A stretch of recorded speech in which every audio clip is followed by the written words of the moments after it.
மீன் குழம்பு எப்போ வச்சாலுமே நான் நாளைக்கு பிளான் பண்ணி தான் வைப்பேன். ஸோ நேற்று மீன் குழம்பு வச்சுட்டேன். அதனால் இன்றைக்கி லஞ்சுக்கு வந்துட்டு ரைஸ் மட்டும் வச்சா போதுன்னு பார்த்தா குக்கர் காலையிலேயே வெடிச்சு போயிடுச்சு. நான் கொஞ்சம் சந்தோஷமாக இருந்தால் பொறுக்காதே உனக்கு அப்படிங்கிற மாதிரி கொஞ்சம் எக்ஸ்ட்ரா தண்ணி ஊற்றி வடித்து சாப்பிடலாம். ஏன்னா மேக்ஸிமம் நான் வடிச்சே சாப்பிட மாட்டேன். எனக்கு என்னென்னா அந்த குக்கர் 4 விசில் வரும்ல, அதுதான் எனக்கான அலாரம். அந்த விசில் வரதுக்குள்ளே நான் குளிச்சுட்டு வந்து அதுக்குள்ளே கிளம்புறது தான். இது ஒரு அலாரமாக பண்ணுறதுனால எனக்கு வந்து வடிக்கணுங்கிற தோணாது. அதுவும் இல்லாமல் எனக்கு வடிக்க அது பொங்கி வந்துடுமா, அது பக்கத்தில் நின்றுட்டே இருக்கணுமான்னு கொஞ்சம் பயம் வேறு. அதனால் நான் வடிக்கவே மாட்டேன். மேக்ஸிமம் கொஞ்சம் பயந்துப்பேன். பிரேக்ஃபாஸ்ட்டுக்கு இப்போலாம் வந்துட்டு கொஞ்சம் ஆப்பிள் சேர்த்திக்கிறேன் கண்டிப்பாக.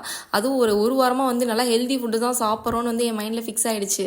இந்த மாதிரி எல்லாம் வாங்கி வைப்பேன், ஒரு 2 நாளைக்கு பண்ணுவேன்.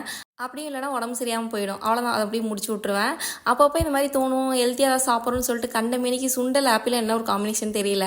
ஆனால் நான் பண்ணி விட்டுட்டேன். மீன் குழம்பு ஒரு நேரத்துக்கு தான் வருங்கிற மாதிரி இருந்துச்சு. பரவாயில்ல, அதை பங்கு பிரிச்சுப்போம் அப்படின்னு சொல்லிட்டு எனக்கு கொஞ்சம் வீட்டில் கொஞ்சம் வச்சுக்கிட்டு பிளேட்டில் ஊற்றி கொடுத்துட்டேன்.